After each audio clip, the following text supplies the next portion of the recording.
यंदाच्या निवडणुकीनंतर इंडिया लढतो आहे, त्याचबरोबर काँग्रेस अभी जिंदा है अशी अनेक वाक्य तुम्ही ऐकलीच असतील। चला तर मग थोडक्यात माहिती घेऊया इंडिया आघाडीची आणि त्यांच्या भारत जोडो यात्रेची। द्वेष आणि विभाजनाच्या राजकारणात मी माझ्या पित्याला गमावलंय, त्यात मी माझा प्रिय देश गमावणार नाही। प्रेम द्वेषावर विजय मिळवेल, आशाच निराशेचा आणि भीतीचा पराभव करेल। एकत्रितपणे आपण यावर मात करून ही यात्रा माझ्यासाठी तपश्चर्या आहे। भारत जोडो यात्रेची सुरुवात राहुल गांधी यांनी त्यांचे वडील आणि माजी प्रधानमंत्री राजीव गांधी यांना श्रद्धांजली वाहून केली। त्यावेळी त्यांनी हे ट्विट केलं। सप्टेंबर 2022 ते जानेवारी 2023 पर्यंत ही भारत जोडो यात्रा सुरू होती।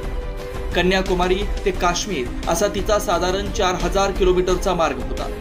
यानंतर 14 जानेवारी ते 16 मार्च या काळात भारताच्या पूर्व पश्चिम मार्गावरून राहुल गांधींनी भारत जोडो न्याय यात्रा काढली।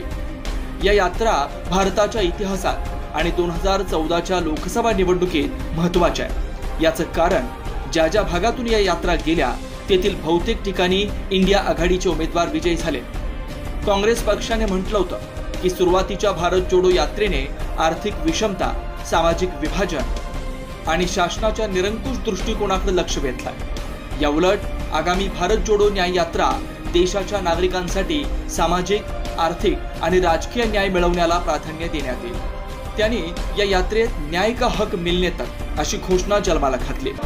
भाजपने देखील यावर प्रतिक्रिया दिली। ते म्हणाले, आकर्षक घोषणा देऊन भारतातील नागरिकांना फसवता येणार नाही। भाजपने पुनरुच्चार केला आणि जोर दिला की मोदी सरकारच 2014 पासून खरा न्याय देत आहे।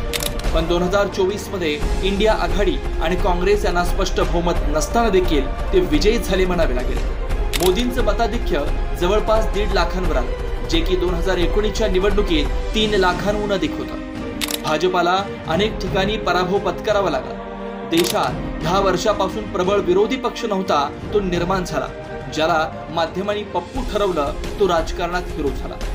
चंद्राबाबू नायडू यांचा तेलुगू देसम पक्ष आणि नितीश कुमार यांचा जनता दल संयुक्त यांच्या सहाय्याने भाजपला आता सत्ता चालवावी लागणार आहे। भारत जोडो यात्रा किंवा भारत जोडो न्याय यात्रा यांच्यामुळे भारत जोडला की नाही, भारत तुटलेला होता का असे प्रश्न वादाचे आहेत। मात्र या यात्रेने जनता काँग्रेस पक्षाशी पुन्हा जोडली गेली हे नाकारता येत नाही। इंडिया आघाडीचा हा थोडक्यात प्रवास कसा वाटला आम्हाला कमेंट करून नक्की कळवा।